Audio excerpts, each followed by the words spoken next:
emphatically declares in the Bhagavad Gita, chapter 9, verse 30, that even if an unalloyed devotee is found to be fallen due to a previous material contamination, he is nevertheless to be accepted as fully transcendental because of his being engaged 10% in the devotional service of the Lord.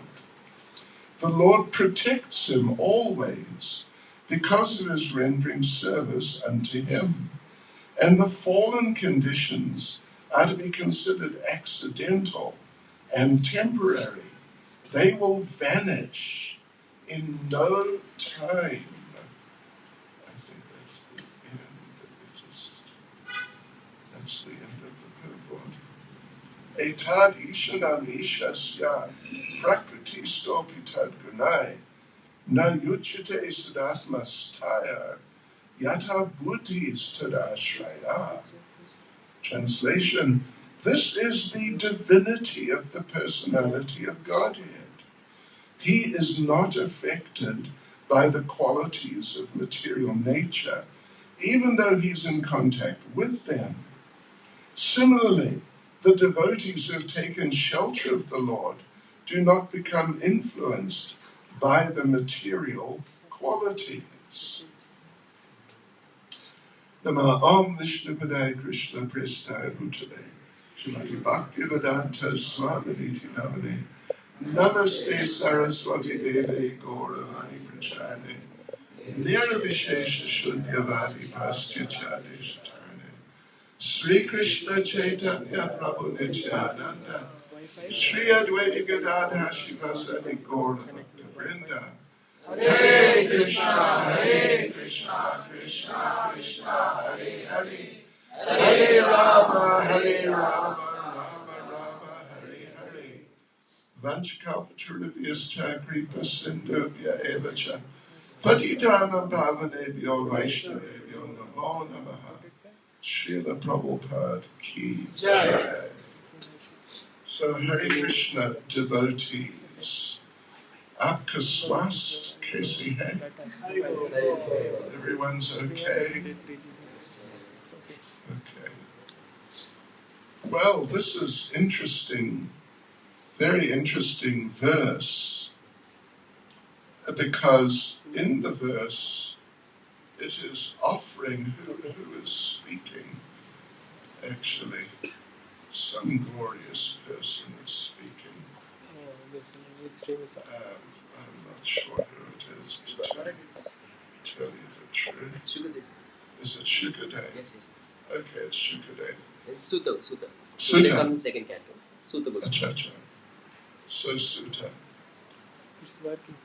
And it's an interesting point that he's saying, he begins the verse by saying, this is the divinity of the personality of Godhead. That, so what is the divinity? How do we know he's divine? Maybe he's not. Maybe he's just some person walking in the streets of Pune. Punar. Again and again. Just someone who knows. But no. Here we see, this is the idea is, this is the divinity here. This is how we can understand, how we can appreciate the divinity of the Supreme Personality of Godhead. And actually he's so divine. Not only is he divine, but he is so divine that just those people who come in contact with him, people who have taken shelter of him, they're also divine. The same characteristic, the particular quality, characteristic, which is being, pointed out here as proof, establishing he is divine. He's not just ordinary material person. The proof is he's not affected by the qualities of the modes. Anyway, he's not affected by the qualities. He may be in contact with them, but he's not affected by them. And not only that, but his devotees, those who are really serious devotees, have taken shelter of him. They're also not affected by the modes, sattva, rajas, and tamas. I mean, we all know about the modes there. They're very, very powerful. And on the material level, you can say that more or less they're just all pervading. They're all pervasive. And anyone who is on the material level is just overwhelmed by the modes. In fact, you can say the person is more or less defined as a person, what type of person, this type or that type or another type.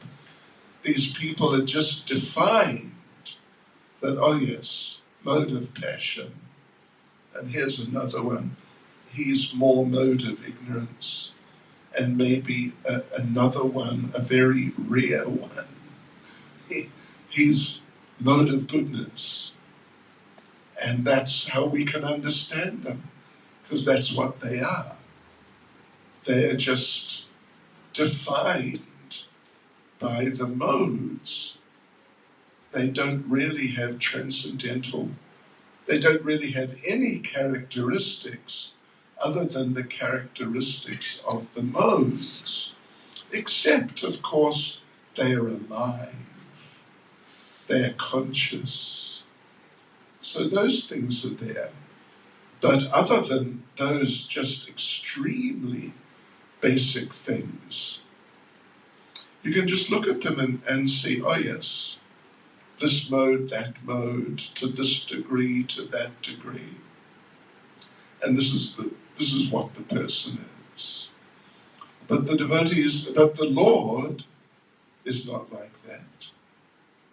And even his devotees are not like that. That's really, it's one thing for the Lord to not be under the modes, for the Lord to be transcendental. But the thing is, he is so transcendental that when people are in contact, or particularly, it's said, who've taken shelter of him, they're like always thinking of him, and their activities are for him, like this. So he is so transcendental that people who are connected with him like this, they're also as transcendental as he is. And that shows, he is very transcendental. It would be one thing if he was transcendental, but his devotees were just under the modes. But they're not. They're really on another level, in another realm of consciousness, state of mind, and activities, and way of life. Are you all understanding my English? Yes, sir. You do. Yes, sir. I'm using a little more complicated, little more than last night. So that's proof. If you want proof, there it is. And it's such a wonderful point, actually. The Lord is so transcendental that if you just become connected with him, you become transcendental. So Prabhupada gives interesting purport here, how the Lord is he's in contact with the modes, of course, because he's the source of everything. So he's in contact with everything. He has to be, because he's the source of everything. And as we know, everything is resting on him. There's nothing which is just independent of the Lord, just separate, and there's no relationship. Everything is completely situated on the Lord. Yes, so, and that includes the modes. Goodness, passion, and ignorance. They're also, they're not at all independent. They're situated on the Lord, but they have no effect. Even when the Lord appears, this is where it becomes a little tricky and a little subtle, and we have to learn how to understand it, and particularly how to present it to people. That sometimes, or maybe many times, but anyway, sometimes the Lord does things which seem to be like typical of the modes. Like Lord Krishna, as you know, he dances with the gopis, and talk about something which is very much to do with the modes, that sort of interaction with members of the opposite sex. That is sort of classic modes of material nature. And Krishna is not only involved in it, but he's dancing with so many of them, even simultaneously. So some skeptic, or not just skeptic, but someone who just doesn't believe, not that skeptic means he questions, but if we talk about someone who just rejects, that who is this Krishna? Look at him. He dances with these girls. What can you say? But when Krishna dances with the gopis, if we examine the relationships, then we see that he's completely transcendental in how he is interacting with the gopis. And the gopis are completely transcendental in how they interact with Krishna. Yes. An interesting place where this is discussed, actually at some length, is Chaitanya Charitamrita Adi Leela, chapter 4. If you want to understand from Prabhupada's books, if you want to understand the relationship between Krishna and the gopis, then read that, because that's of Prabhupada's, what Prabhupada has presented. That's where you find the most detailed and sort of comprehensive study, analysis of the situation. That the gopis, they dance with Krishna. It looks like young girls dancing with young boys. We were driving here yesterday afternoon with Ranchor Charan Prabhu. He's here. What? Okay, Haribol. Suprabhat. We were driving here, and we drove past just kind of right at the end of the trip, almost. We drove past something to do with Navaratri, right? You remember? And they were playing this music, which was directly from the hellish planets.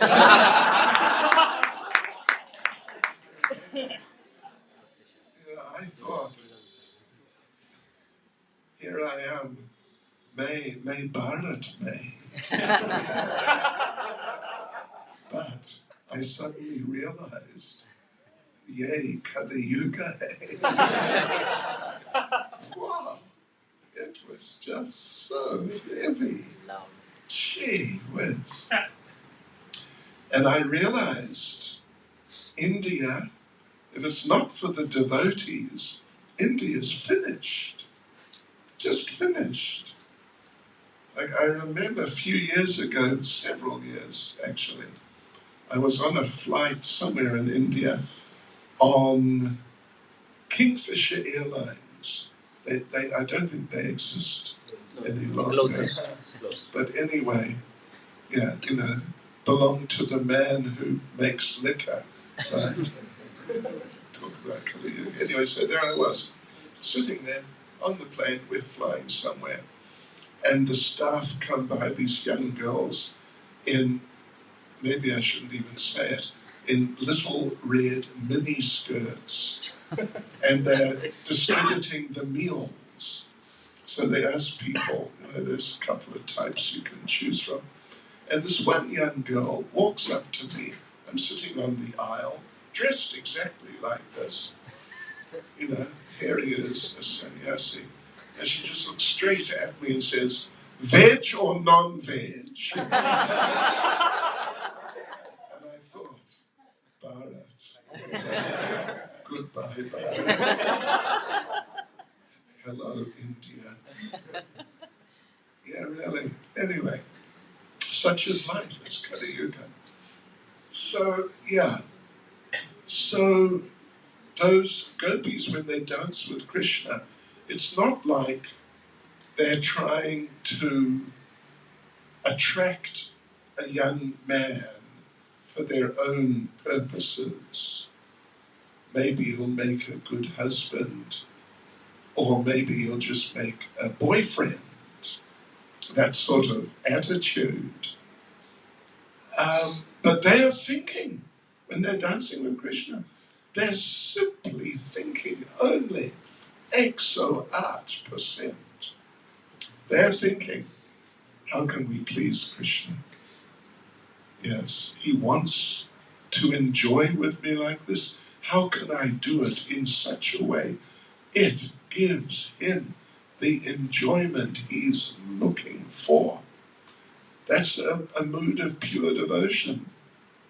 And Krishna is basically thinking the same sort of thing from his side. So this is pure. This is not some just materialistic type of attitude. And this, as the verse says, this is the divinity of the Lord, that he's not under the modes, although he may appear to be. And this is, such a situation where he and his devotees may appear to be under the modes, but they're not at all under the modes. So, or, Krishna kills the demons. Krishna killed so many demons. But generally speaking, when Krishna killed a demon, the demon was not just killed and that's it. The demon was liberated. In some cases, they actually went back to Godhead. In other cases, if not back to Godhead, but at least some impersonal type of mukti, moksha, some type of liberation of that sort, through being killed by the Lord. But otherwise, when people get killed in battles, particularly if they're demons, they go to hell. That's the normal thing. That's normally what happens to demons. So, but through contact with Krishna, they're liberated. And, just like the devotees are liberated, the devotees are transcendental. When someone is killed by Krishna, they become transcendental. To whatever degree, it may depend on their attitude. like in the Battle of Kurukshetra, those who were killed either, well, seeing in the sort of vicinity of Krishna and seeing him and understanding he's God, they went back to Godhead. And those who were killed, maybe not seeing him or not thinking that he's God, they at least got liberated. That is the divinity of the Lord. Or how about prasadam? Everyone likes prasadam. Lali? Prasadam, you like prasadam? What's your favorite?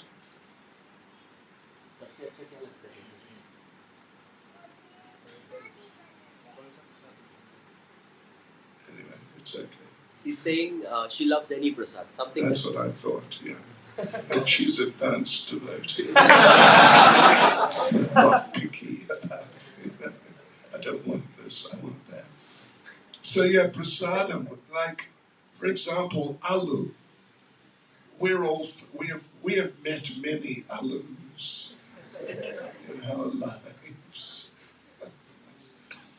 So Prabhupada explains that not in every case, but in many cases, when one local alu from Pune is cooked by a devotee, probably one of the Matajis, anyway, cooked by a devotee, and then offered very nicely to Jagannath, Baladev and Subhadra Devi on the altar by the pujari in a real devotional mood, then that alu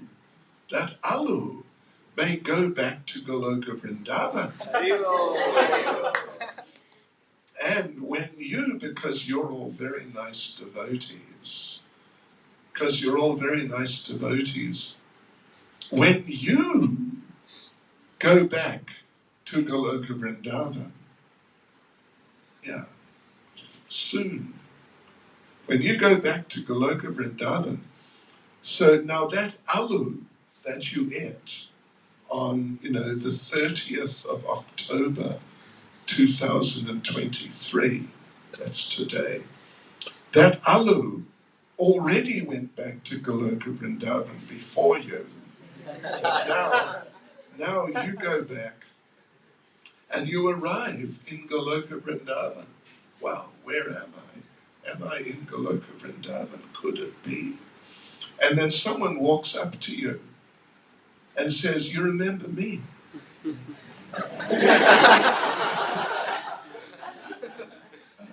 really, because it's in a human form.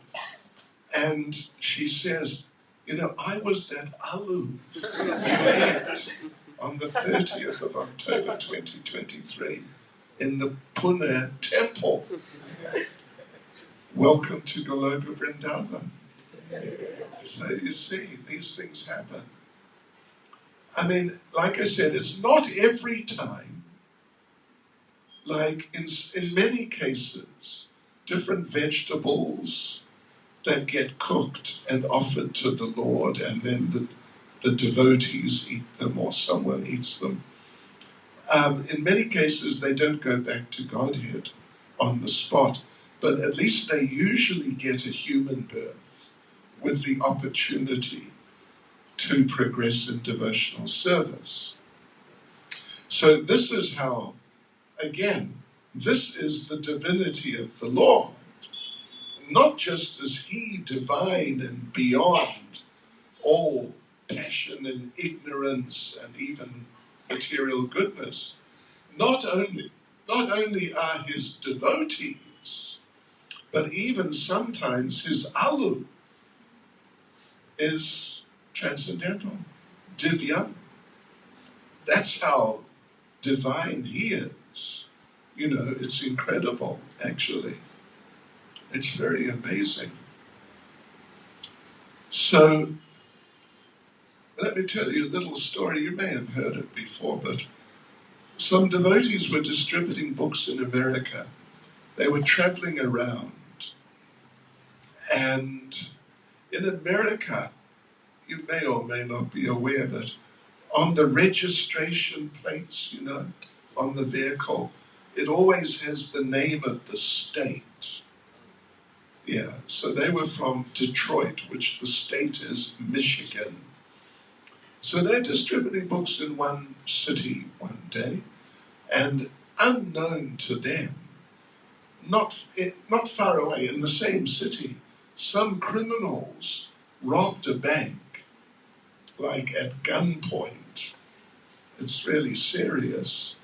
And then they escaped with a whole lot of money in a van which was identical to the van of the devotees, even to the point that the registration plate also was from Michigan. So, it's looks like the actual same vehicle. So the devotees didn't know about it. That night they went to take rest in some holiday camp, and they had the vehicle parked and they're sleeping in the vehicle. Suddenly at midnight, they heard like a helicopter flying above them. And they looked out and they saw there's several vehicles surrounding them with their headlights on, and the headlights focused on their van. And they looked more closely, and there's a whole lot of policemen with machine guns, looking at them. And they thought, what on earth is this? So they got out, and the police chief, big man, like a real policeman, Bharat May, anyway, real policeman, not so much. These like really big, heavy guys. So the chief policeman shouts out, "We know who you are. You robbed the bank. Come out with your hands up." So the devotees came out with their hands up. "We didn't rob the bank. No, it wasn't us." And the leader said, "Look, see, we're Hare Krishna." And the chief policeman, this big heavy fellow, said, "What? Hare Krishna? What do you mean you're Hare Krishna?" And he came walking down with a few of the others with their guns at the ready. And the devotee gave the man, the policeman walked sort of like right up to him, except he was up here. And the devotee gave him a Bhagavad Gita. And the policeman is saying, "Hare Krishna, what do you mean? How can you be Hare Krishna?" And he opened the book and he saw it's Bhagavad Gita. And he snapped the book closed, if you know how to do that, like bang! Yeah. In the devotee's face. And he looked at the devotee and he said, "All glories to Srila Prabhupada." Because he was a devotee. Policeman.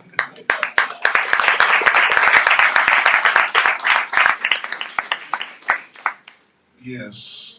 So, you never know who you're going to meet who's a devotee. So, yes, so these people become transcendental, like Kamsa. We've all heard of Kamsa. He, right towards the end, when he knew Krishna has taken birth already, and Krishna's, going to kill him, Kamsa became very anxious.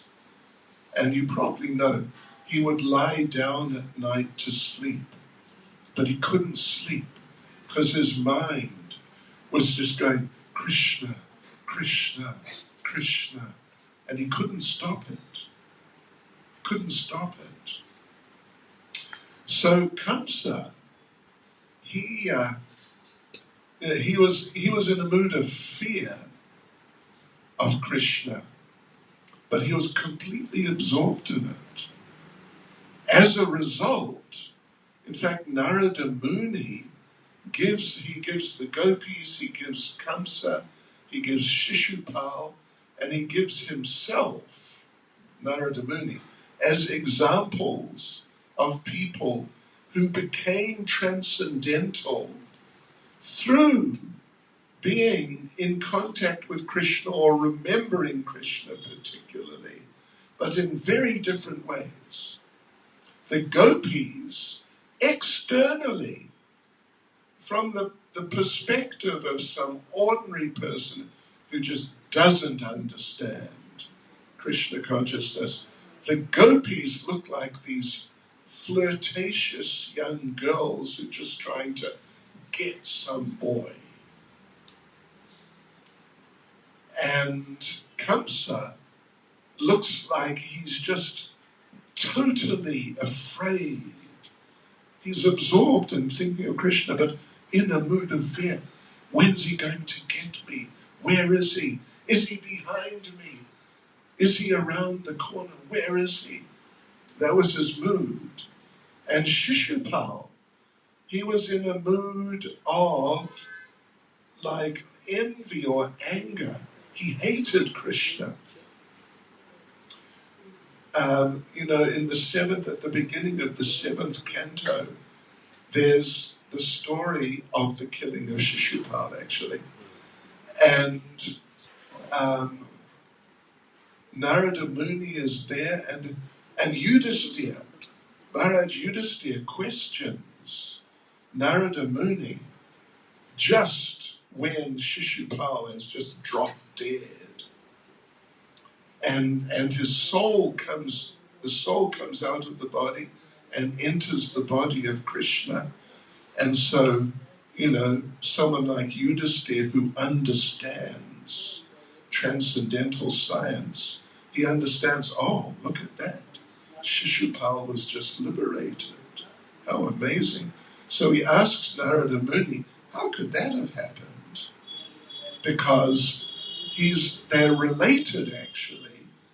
They're related, and they've known each other. Shishupal and Yudhisthira, they've known each other all their lives. So he knows what sort of person Shishupal is. And he says to Narada, how is this possible? This person, even when he was a little child, how old are you? 6 years. 6? Oh, you're big. You're big. But even when Shishupal was a little boy, like just very basic speaking, not proper speaking, like 2 or 3 type of thing. Yudhisthira says, even when he was a little boy, in the broken language of a child, he never said anything except criticism of Krishna. Never. If you meet him in the street, oh, how are you? It's a very common exchange. How are you? He would say, I feel like I hate Krishna. That's what he'd say. And what are you going to do today? I am not going to meet Krishna. He was only talking about Krishna, but only in negative ways, even when he was a little child, 3 years old, and just not speaking properly.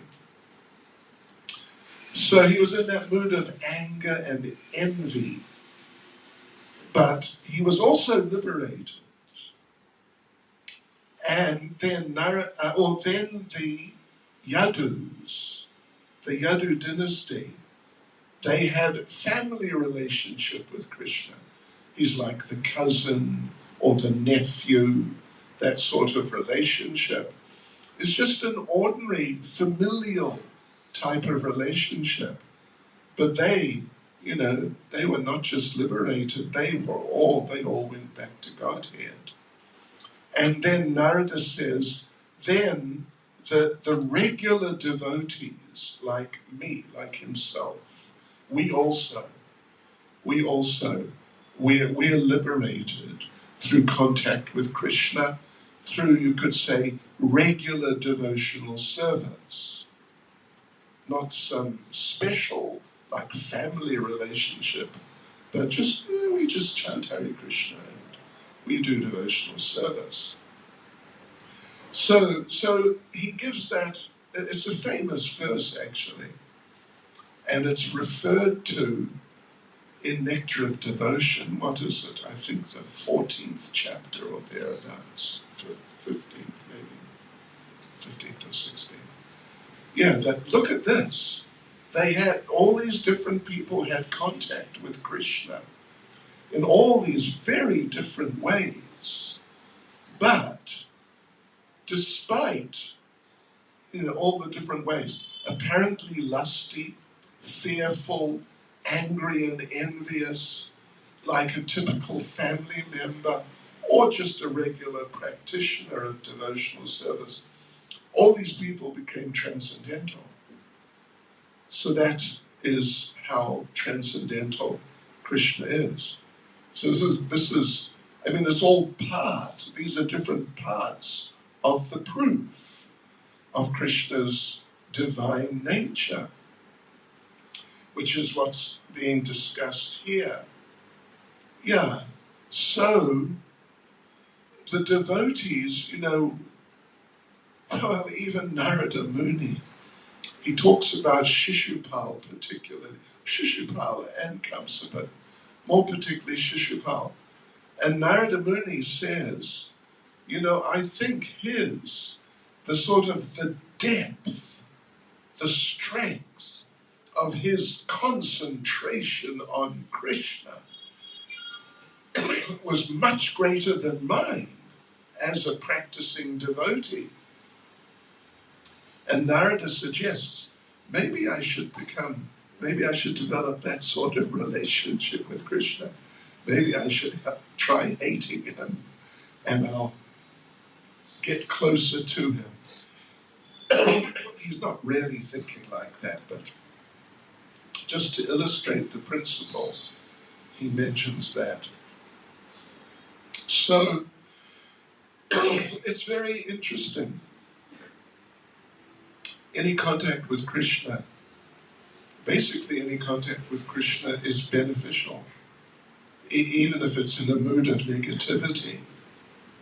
But the problem is, just to, Shishupal, particularly Shishupal who hated, the thing is, he was liberated because his absorption in remembering Krishna, even though it was in this very negative mood, but his absorption was complete. Like Yudhisthira says to Narada, when he was a child, he never spoke about anything except Krishna, but in a negative mood. And then the example Prabhupada discusses, what about the example of Vena?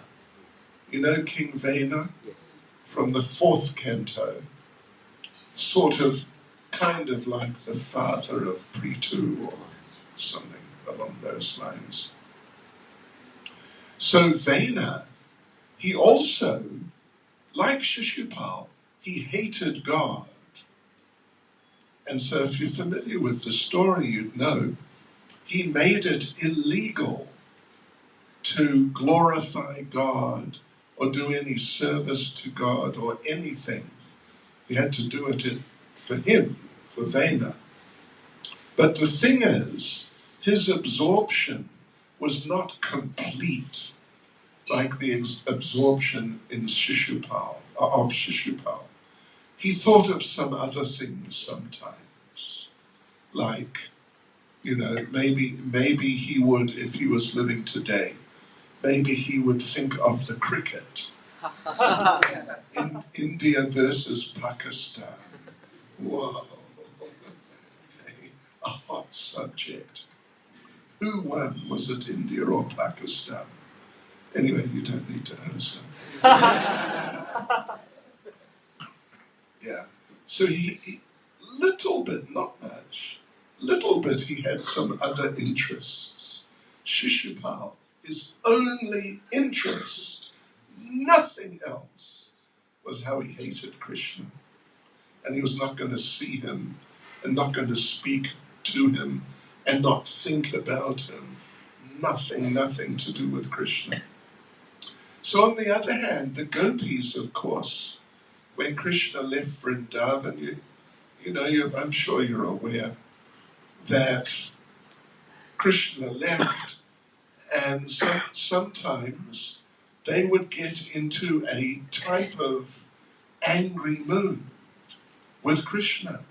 That just, look, you left us, and you just went to Mathura, and now you're associating with the society women of Mathura, and you just left us village girls, so, it's not nice. So you're not thinking about us, the gopis are discussing.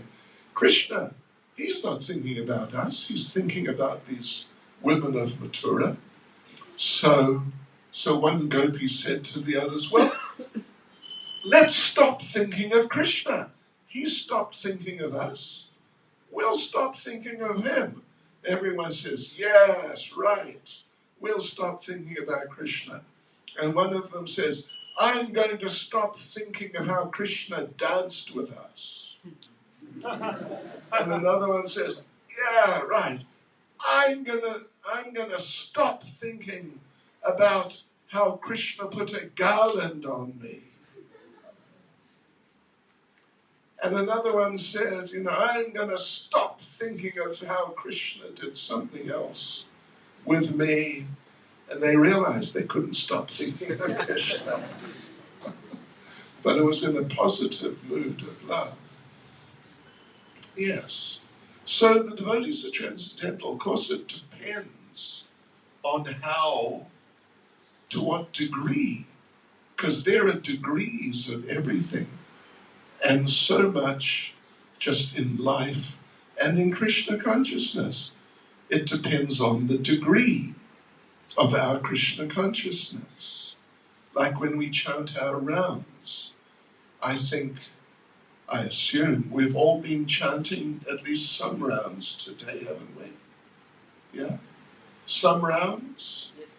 Some rounds. Some rounds? The answer is yes. You've been chanting some 4 rounds. Good, very good. Yes.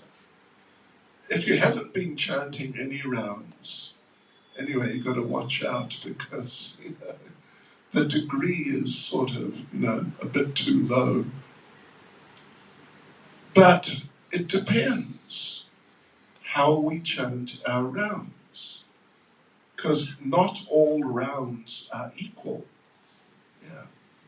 And not every devotee's rounds are equal with every other devotee's rounds. That's life in the material world. Sometimes we're trying to chant our rounds, and sometimes we get distracted. Has it ever happened to you or never? It happened. So if you want to know about getting distracted sometimes, what's your name, Prabhu? Huh? Rajat Prabhu. Rajat. If you want to know, if you never get distracted, you're always just fully absorbed, ask Rajat Prabhu, he can tell you a bit about it. But actually we all get distracted sometimes. But there are degrees too. There are degrees of distraction. You may, the latest Bollywood movie may be on television, and, in half an hour with your favorite actor, Shah Rukh Bhai.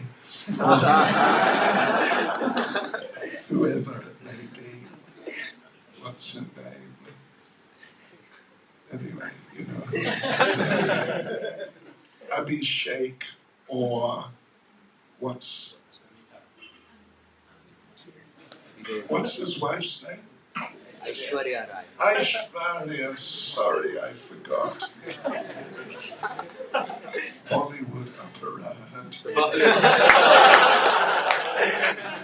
So you maybe, you know, a Shah Rukh fan, and you're thinking, oh, his movie's going to be on in half an hour, but I've still got 10 rounds to do. So what shall I do? And depending on the degree of your Krishna consciousness, you may decide, right, I am not going to watch it. Or if your degree of Krishna consciousness is not so good, then you might think, I'll watch it and chant my rounds after. Or if your degree of Krishna consciousness is even not that good, you might think, well, I will chant my rounds and watch it at the same time. Multitask. So they're different degrees. They're degrees of Krishna consciousness.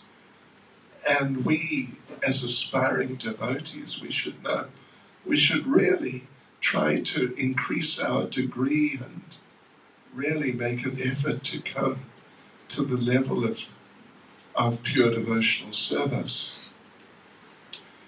I mean, that's what we're doing is all about, actually. Yeah. Not finding some compromise situation so I can maintain, you know, like a healthy balance. 50% Krishna conscious, 50% Maya. How's that? That's a healthy balance? 50-50? No. Oh, okay. Yeah, so anyway, I know. Kuch hota hai. Om Shanti Om. At least it has Om in the title, so it must be a little Krishna conscious. Not really. I don't think so. I was in Mauritius, and we were going to chant japa in this big, beautiful park. It's like a botanical garden. You know, all these, it's got lotuses and all sorts of, really beautiful. And we're going in, and the security man is checking our tickets because you have to pay. And I heard this, he had his radio on, and I heard this thing, Bollywood is playing. And I just sort of, you know, tuned in slightly. And I heard Om Shanti Om, Om Shanti Om. And I realized this is the theme tune to Om Shanti Om. Okay, anyway, no reaction. That's fine. Yeah, so degree, there's questions of degrees. And we start, of course, in the beginning, and we, you know, it's all very foreign to us.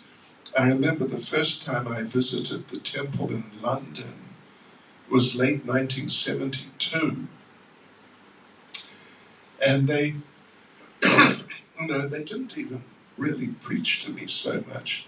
They just stuck some beads in my hand and said, you know, we chant 16 rounds a day. Have a go. Give it a try. Okay. First visit to a temple. So I went into the temple room and I started chanting. I'd never chanted. I mean, not like on beads. I'd heard the Hare Krishna song. You know, it was on the hit parade. But actual chanting, I'd never really done myself. So I chanted 2 rounds, and by the end of 2 rounds, my mind was in outer space. Really, I tell you. It was thinking about anything and everything except the chanting. I'd never done it before. And conditioned soul. So I thought, my initial thought after, and it took half an hour to chant 2 rounds. And I thought, look, I don't think this is for me. I'll do something else spiritual. Anyway, it's a long story, but here I am today, so eventually I persevered. So, but in the beginning, it's something like that. I know so many Hindu people, and I know many of them struggle to chant on beads, like as a regular function. Many of them struggle, even though some of them, they come to the temple regularly. But to chant japa, that's it's a challenge. So there are degrees, and we really have to work on our degree. We should really try to chant attentively. I say at least, there are 3 rules when it comes to chanting japa. Just listen to this. If you get this, and if you do this, you'll do well. First rule is, you must chant attentively. Second rule, number 2, are you ready? You must chant attentively. And the third rule, that whatever it takes, do it. You must do it, but chant attentively. And if you get that, you got it. You'll progress in Krishna consciousness if you chant attentively. And there are even tricks, you could say tricks, on the mind to encourage the mind to be attentive rather than be thinking about something else in life. One trick is, so now you're going to chant your first mantra of the day. First mantra. And you tell your mind, I will hear this mantra. Don't tell your mind, I'm going to hear all 16 rounds. Just tell your mind, this one mantra I am going to hear. And then chant the mantra and hear it. And now you come to your second mantra of the day, and you tell your mind, I am going to hear this mantra. And then you hear it. And then you carry on for a while like that. And the thing is, if you're able to do it and actually hear each mantra one by one by one, then after a while, because the mind is kind of mechanical, and whatever the mind becomes exposed to enough, it just becomes attached to it.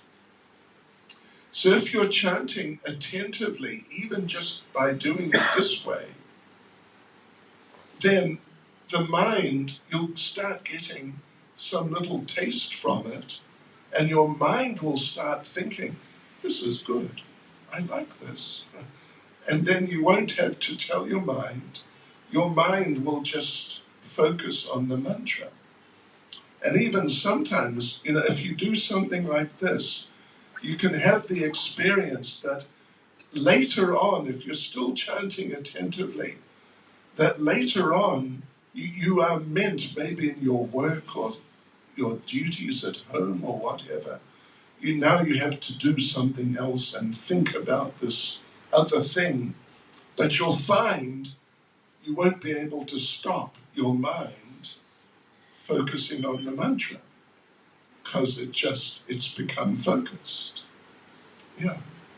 And even though now you try and stop it from focusing on the mantra, it's difficult because the mind, all the mind knows really is what is tasty.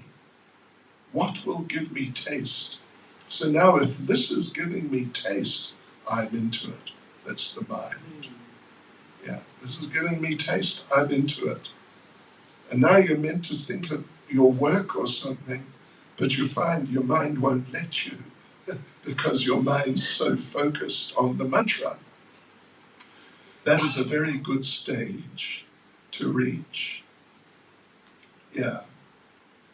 Another trick is, this is actually from, if you know or have heard of Giriraj Swami, very nice devotee. He's my sannyas guru actually. And yeah, so the trick is, tell your mind, hear the first Hare. Hare Krishna, Hare Krishna. Hear the first Hare. And then there's a possibility you may hear the rest of the mantra. If you don't hear the first Hare, you can't hear the whole mantra. So like this, we've got to try and deal with our minds, get our minds focused, particularly on the mantra, because it's Kali Yuga. Hare Nam Eva Kevalam. Yeah. Lord Chaitanya, when Lord Chaitanya received initiation from Ishvarapuri at Gaya, so he was they did a ceremony, and Lord Chaitanya asked Ishvarapuri, so, what should I do now? Now I'm initiated. What do I do? Like, regularly. And Lord Chaitanya suggested, should I get into philosophical debates about the absolute truth? Would that be the thing to do? Should I do that? And Ishvarapuri said no. He said just Hare Nam, Hare Nam, Hare Nam, Eva Kevalam, Kalo Nasjeva, Nasjeva, Nasjeva Gatir Anyata. You all know the verse. Just chant. That's all, just chant. And Lord Chaitanya did that. And because Lord Chaitanya's chanting, of course, is pure, and even beyond pure, it's just, in another dimension, totally transcendental dimension altogether. So he became overwhelmed emotionally. And he came back the next day to Ishvarapuri and said, what sort of mantra have you given me? What is this mantra? I try to chant and I become emotional, and Ishvarapuri understood the situation. So he didn't answer the question. He just said, congratulations, my dear child. You have perfected your life. So there you go, devotees. Hare Krishna. Thank you all for coming. Thank you for your association. And Kahora Hare Abhi. What do we do now? One question. One. Yes, sir. Oh, okay. Maharaj, and be louder. Yes. It was very amazing to hear from you that how coming in contact with Krishna, divinity is attained, even by an alu. Very nice. Thank you, Maharaj. I would like to discuss from this context, Gopyat Kamat Bhayat Kamso. You were describing the different relationships they had. Yeah. So they all attain the mercy of Krishna in some way. That's what is spoken in that section. Yes. But when somebody is negatively disposed, like Kamsa was fearful, and Shishupal and other atheistic kings were envious of Krishna. Right. So when we have negativity towards Krishna, there's a tendency to even offend the devotees of Krishna. Like Kamsa was fearful of Krishna, he was Krishna conscious in a negative way, unfavorable way. But he also offended Devaki and Vasudeva. So how was he forgiven for that? Well, yeah. You know, the thing is, his case is special, Kamsa. Yeah.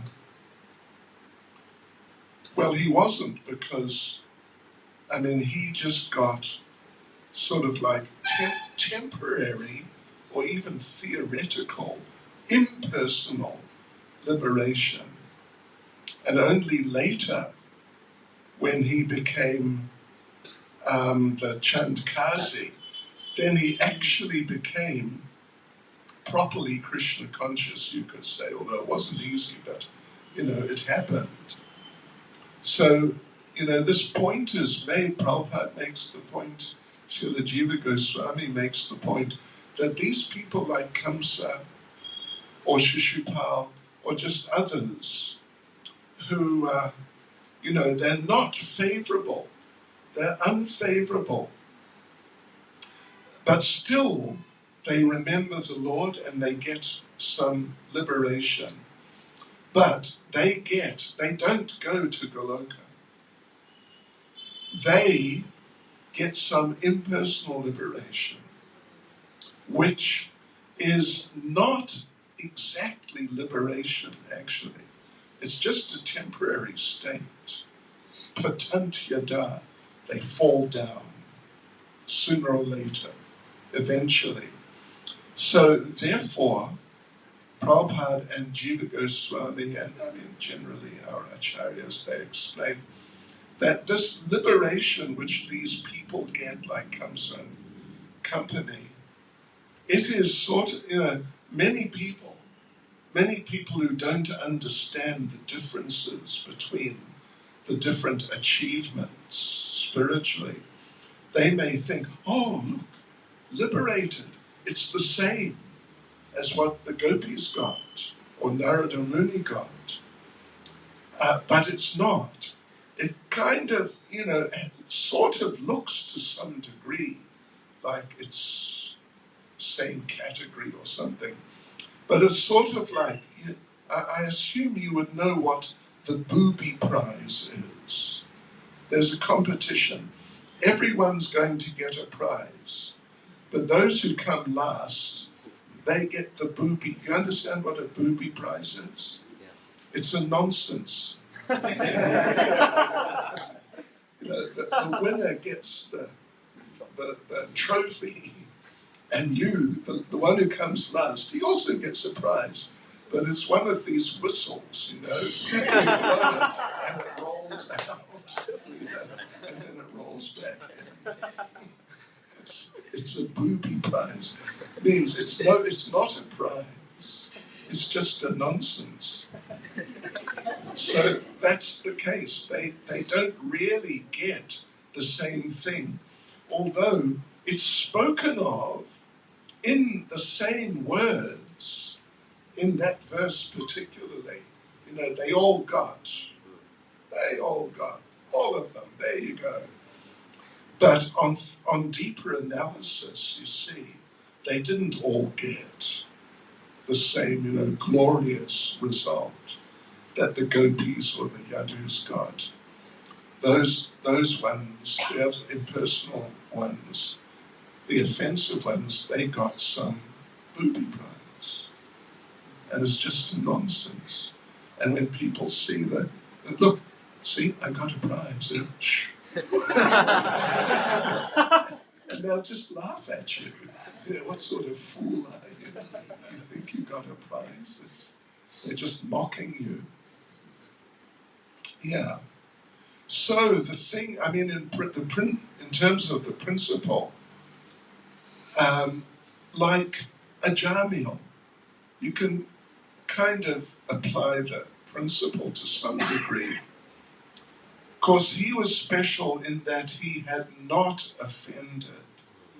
He had just unconsciously done a lot of nonsense without knowing this is nonsense and I shouldn't do it. He just did it anyway. So therefore, when he chanted, when he called for his Narayan, his child, when the Yamadutas came, he got impersonal liberation. That's what he got. He didn't go back to Godhead. But, yeah, he got liberation, freedom from that horrific situation, and he survived, and he lived on. But then that experience and the chanting of Narayan, he understood, because he had that background from his childhood anyway. So he understood, I must become a devotee. So he did. And he went to wherever, Haridwar or Badrinath or somewhere up there he went. And he lived as a devotee with the devotees. Then he actually went back to Godhead. But because he wasn't, he would regularly call, Narayan, come here. Narayan, stop that. Narayan this, Narayan that. For his son, there was no offense. But if there is offense, then somehow or other one would have to make up for the offense. You know, another interesting case is Putana. Very interesting case, because she definitely was offensive. She wanted to kill Krishna. That's very offensive. So, but when she saw little baby Krishna lying there in the cradle, her recollection from the previous life, anyway, you know, it's a bit of a long story, but in her previous life she had been the daughter or sister, different scriptures give different versions, of Bali, the king of the demons. And when Vamana came walking in, looking very sweet and saintly as a little child dressed up like a sannyasi, she thought, oh, what a nice child. I'd like to have him as my son.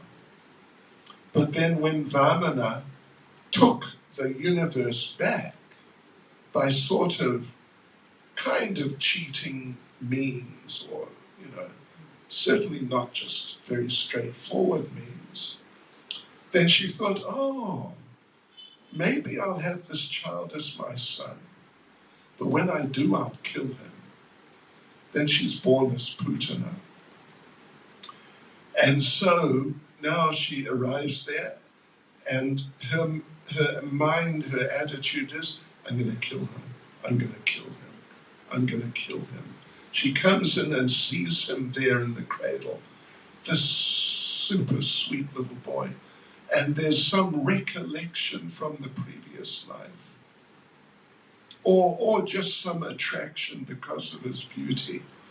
And a motherly mood comes, momentarily. But then again, now I'm going to kill him. And she tried, but Krishna killed her. So the thing in that case, and you know, there's very special verse, Bhagavatam 3.2.23, you probably know it. Aho Bhakiyam Stanam. Yeah, so it's Uddhava saying, you know, now Krishna's gone. How am I going to find someone who can be merciful to me like he was? Because in general he was so merciful. He was so merciful, he gave Putana the position of like a nurse, a nanny. I don't know if you use the term nanny in Goloka Vrindavan. And Prabhupada gives not a long but very nice purport.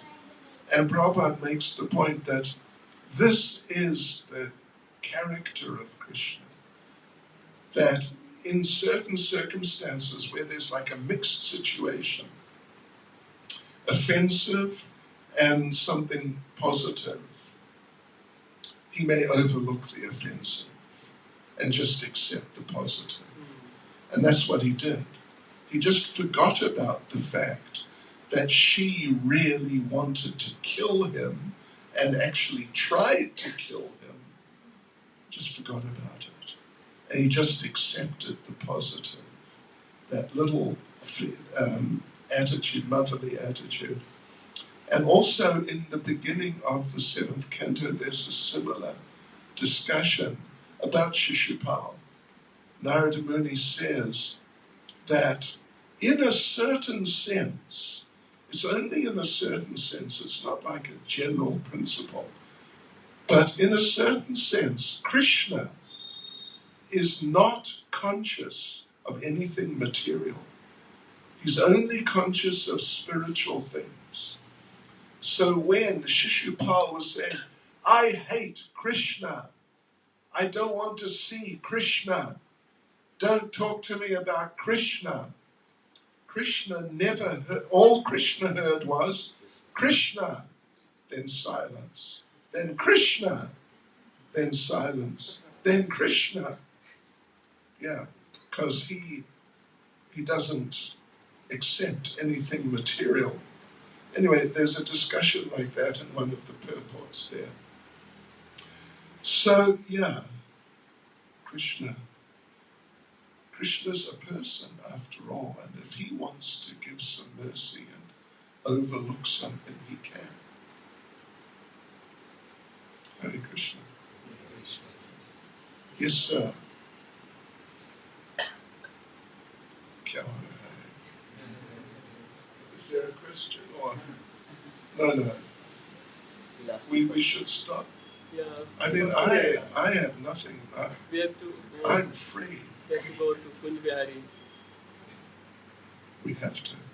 We'll ask you in person. Personally, I will ask. ठीक है. After class. बाद में. Okay.